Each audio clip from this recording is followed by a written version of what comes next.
সবাই অনেক বেশি উৎফুল্ল। Hard attack match. Nazmul Hasan Papon যখন বাংলাদেশ ক্রিকেট বোর্ডের প্রেসিডেন্ট ছিলেন, প্রায়ই বাংলাদেশ ওই রকম হার্ড অ্যাটাক ম্যাচ খেলতো। আজকে সিলেট যেভাবে জিতেছে, লাস্ট ওভারের খেলা যেভাবে মোড় ঘুরিয়েছে, মেহেদী হাসান রানার হ্যাট্রিক যেভাবে নোয়াখালীকে সুযোগ ক্রিয়েট করে দিয়েছে, এবং ফাইনালি ক্রিকেটের জয় যেভাবে হয়েছে, মনে করা হচ্ছিল যে ওভারটা এই ম্যাচটা সুপার ওভারেও যেতে পারে, সেটা না হয়ে ওই লেগ বাইতে সিলেটের লাস্ট বলে 1 উইকেটের জয় আমার কাছে মনে হয় বিপিএল এর one of the most competitive match আজকে উপহার দিয়েছে সিলেট ইন্টারন্যাশনাল ক্রিকেট স্টেডিয়ামে।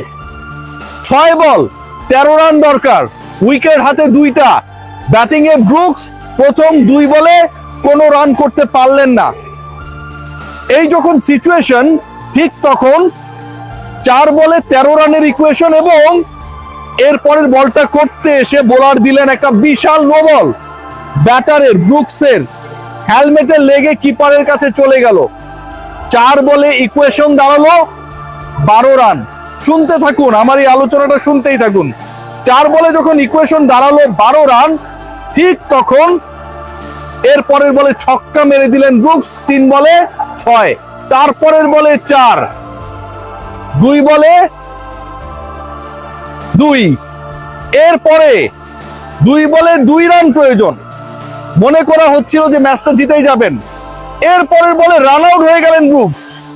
ডিরেক্ট থ্রোতে উইকেট কিপার স্ট্যাম্প ভেঙে ফেললেন।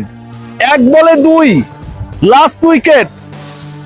ওই একটা বল খেলতে এসে ব্যাটার যখন 1 রান করবেন টার্গেট, সুপার ওভারে অন্তত নেবেন, ওয়াইড।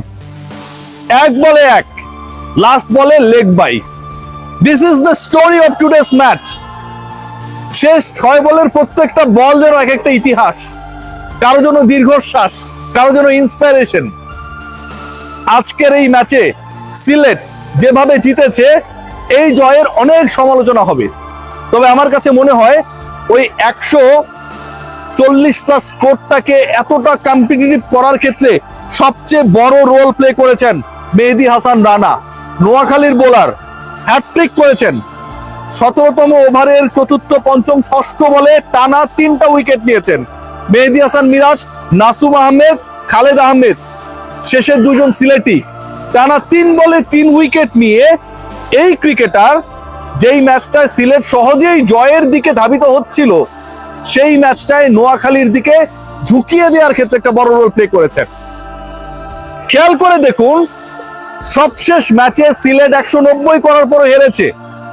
সবশেষ ম্যাচে সিলেটের প্ল্যানিং নিয়ে অনেক প্রশ্ন থেকেছে। যেই ক্রিকেটার লাস্ট ম্যাচে সবচেয়ে বেশি রান করেছিলেন 33 বলে 65 অপরাজিত, তানজিদ হাসান তামিমের ওপেনিং পার্টনার হিসেবে যাকে আমরা দেখে অভ্যস্ত, পারভেজ হোসেন ইমন নাম্বার 4-এ ব্যাটিং এ কেন নামলেন সেটা নিয়ে যথেষ্ট প্রশ্ন ছিল। 33 বলের জায়গায় 50 বল খেললে সেই ম্যাচে সিলেটের স্কোর 200 পেরুতো। প্রতিপক্ষ সেই রানটা চেস করতে গিয়ে হয়তো ট্যাকলিং এর শিকার হতে পারতেন। আগের ম্যাচের সাকসেসফুল ব্যাটারকে আজকেও নাম্বার 4-এ সিলেট খেলিয়েছে। জিজ্ঞেস করলে বলবে যে ও তো ন্যাশনাল টিমে নাম্বার 4-এ খেলবে। সিলেটের রেসপন্সিবিলিটি এটা না। ন্যাশনাল টিমে কে কোন পজিশনে ওয়ার্ল্ড কাপে গিয়ে খেলবে সেটা ইনশিওর করা। সিলেট মালিকের দায়িত্ব। এই যে মানুষগুলো চিল্লাইতেছে, যারা সিলেটকে সাপোর্ট করে, যারা এই শীতের মধ্যে খেলা দেখতে এসেছে, তাদের জন্য বেস্ট ক্রিকেট উপহার দেয়া, বেস্ট পারফর্মারকে তার রিয়েল পজিশনে ব্যাটিং করতে সুযোগ করে দেয়া। আজকেও ইমন সর্বোচ্চ রান করলেন 41 বলে 60। স্ট্রাইক রেট তার দলের মধ্যে সর্বোচ্চ 150-র কাছাকাছি। তিনি নাম্বার 4। তিনি যখন আউট হয়ে গেছেন 117 রান, তখন শেষের 26 বলে 27 রান দরকার। তারপর থেকে পথ হারিয়েছে সিলেট। এই ছেলেটাকে আপনি নাম্বার 4-এ খেলাচ্ছেন, অথচ পাওয়ার প্লেতে যাদেরকে আপনি সুযোগ করে দিচ্ছেন তারা খেলতে পারছে না। আজকে সিলেট প্রথম 6 ওভারে 39 রানে 3 উইকেট হারিয়েছে। 39 রানে 3 উইকেট যখন হারান, এবং সেই প্রথম 36টা বল খেলার সুযোগ যখন প্রপারলি পারভেজ হোসেন ইমনের মতো ইনফর্ম একজনকে দেয়া হয় না, তখন এই দল শেষ পর্যন্ত যে এই ম্যাচটা জিতেছে সেটাই তাদের জন্য অনেক। আমি মনে করি they were in a very very bad decision।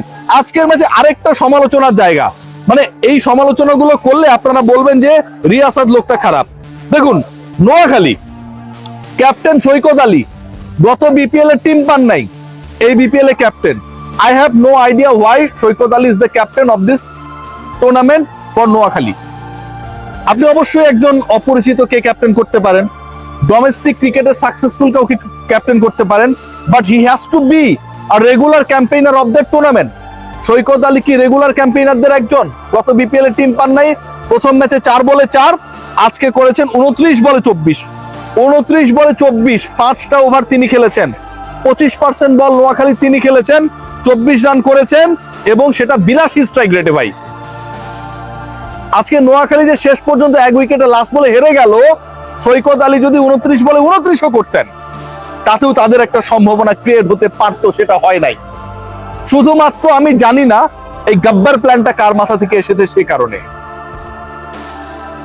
মানে একটা দলের ক্যাপ্টেন যখন এভাবে নাম্বার 3-তে ব্যাট করে রেগুলার ব্যর্থ হচ্ছেন, হয় রান করতে ব্যর্থ হচ্ছেন অথবা স্ট্রাইক রেট মেইনটেইন করতে ব্যর্থ হচ্ছেন, তখন তিনি একটা দলের প্রতিদিন প্রত্যেকটা ম্যাচের অবভিয়াস কন্টেন্ডার, তাকে খেলাতেই হবে। এই যখন সিচুয়েশন হবে তখন কিন্তু আপনি প্রপার স্কোরটা করতে পারবেন না। আজকে খেয়াল করে দেখুন 143-এ 7 নোয়াখালীর স্কোর। ওই 5টা ওভারে যদি 40 রানও আসতো, যেই 5টা ওভার সৈকত নষ্ট করেছেন, আমি বলবো এটা নষ্টই করেছেন, তাহলে স্কোরটা বাড়তো আরো 16, এটা হতো 160-এর কাছাকাছি। 160 যদি নোয়াখালী করতে পারতো, আজকের ম্যাচটা কি তারা হারতো না ভাই। প্রথম ম্যাচে 2 পরাজিত দলের আজকের এই লড়াইটায় কোন দল বেশি ব্ল্যান্ডার করতে পারে, কোন দল পরিকল্পনা ওয়াইজ সাধারণ দর্শকদের থেকেও খারাপ প্ল্যান করতে পারে, সেটার জন্য সিলেট এবং নোয়াখালী কম্পিটিশন করেছে।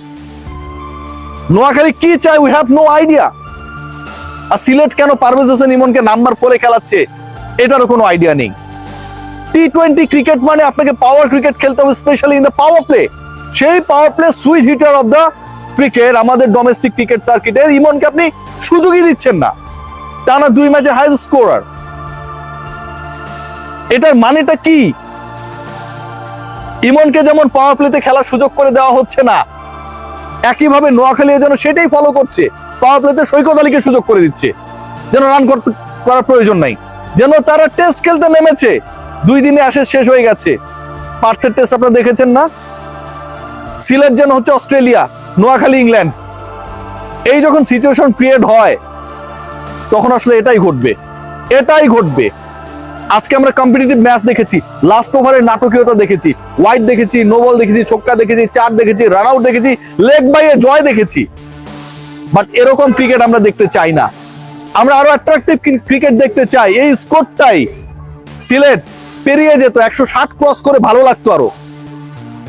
এই স্কোরটাই ডিফেন্ড করার চেষ্টা করতো নোয়াখালী, 160 রানের মতো একটা স্কোর করে ভালো লাগতো। বিপিএল এর স্ট্যান্ডার্ডে যখন নাম্বার 3 সৈকত আলী হয়ে যান এবং ইমনের ব্যাটিং পজিশন যখন 4 নাম্বার হয়ে যায়, যারা থিঙ্ক ট্যাঙ্ক তারা আসলে কি থিঙ্কিং করে, আই হ্যাভ ভেরি ডাউট। সবাই ভালো থাকবেন, টেক গ্রেট কেয়ার। সিলেটবাসীর জন্য শুভকামনা। সিলেট এবং নোয়াখালীর মানুষজন ক্রিকেট ফ্যান, বাট এই দল ম্যানেজমেন্টের সাথে যারা জড়িত তাদের আমার পছন্দ না। তারা আরো ভালো দল বানাতে পারতো, আরো ভালো প্ল্যান করতে পারতো। That is properly missing in this BPL. Take care.